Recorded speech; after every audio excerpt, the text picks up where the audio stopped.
from the Bob Mills Weather Center, the Oklahoma weather expert, Travis Meyer. All right, it's almost here. We're going to be shooting off fireworks here in about 48 hours or less for some folks. So, again, it's going to be a fun evening on Friday night. It's going to be a little bit more humid over the next couple of days. We mentioned that at 5 o'clock, but we have several places that are going to be having big-time fireworks, and we can't show everybody. We just highlighted a few. And as we look on into Saturday, Bixby is on Friday. Claremore, Sapulpa is a couple of locations coming up on Saturday. A little bit on the muggy side because humidity levels are going up. On Sunday, a couple of great locations to go to as well at Grand Lake and also at Sand Springs and Sperry. It'll be a little bit more breezy on Sunday afternoon. There is a slight chance of an isolated storm during the early evening hours. 4th of July, not much going on. It'll be a hot day. And so the afternoon, if you're planning on being by a pool, hopefully you're near some water or else you're inside because it's going to be hot not to be able to cool off some way.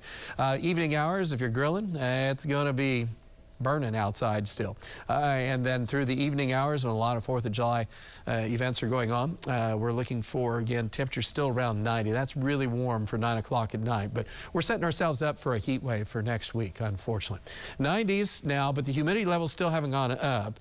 It's really drying out on us, but we're looking at southeast winds. They're going to continue to pump a little bit of moisture in here. So instead of 50s and 60s in the morning, we're 70 to low 70s.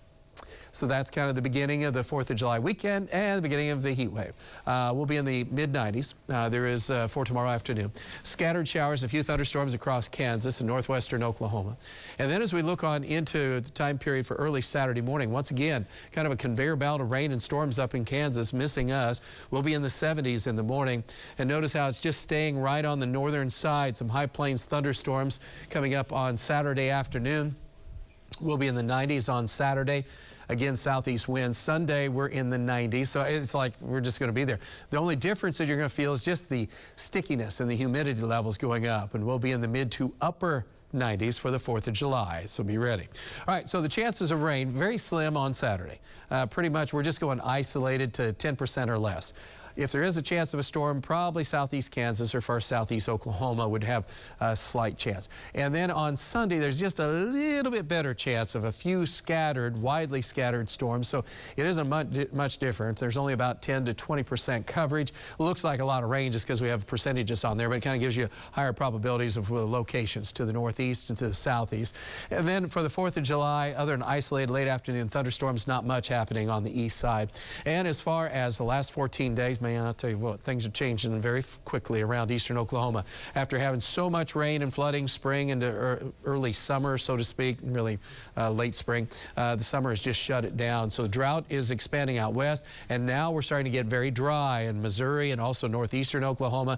And next week, if we don't get some rain, it's going to be covering the whole area. Speaking of next week, over the next 10 days, there will be hit and miss storms. Not many, but a few that will be out there. And precipitation chances slim. And into next week, there's a boundary, but again, 10% chance. There's no big storms, not a lot of rain coming, but I can promise you a lot of hot air because that is headed our way. And unfortunately, July is kicking off on the hot side and a lot of triple-digit heat.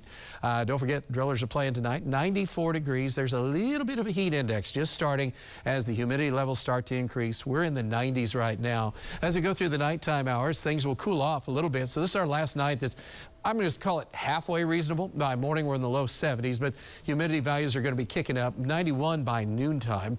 And then as we look at the extended forecast, a lot of triple digits starting to show up on our 9-day planner. And we could see that going well into the following week as I was showing you. So be ready because there's some serious heat at our way. But again, it's the 4th of July and it looks like it should because that's pretty much how the 4th of July is around here.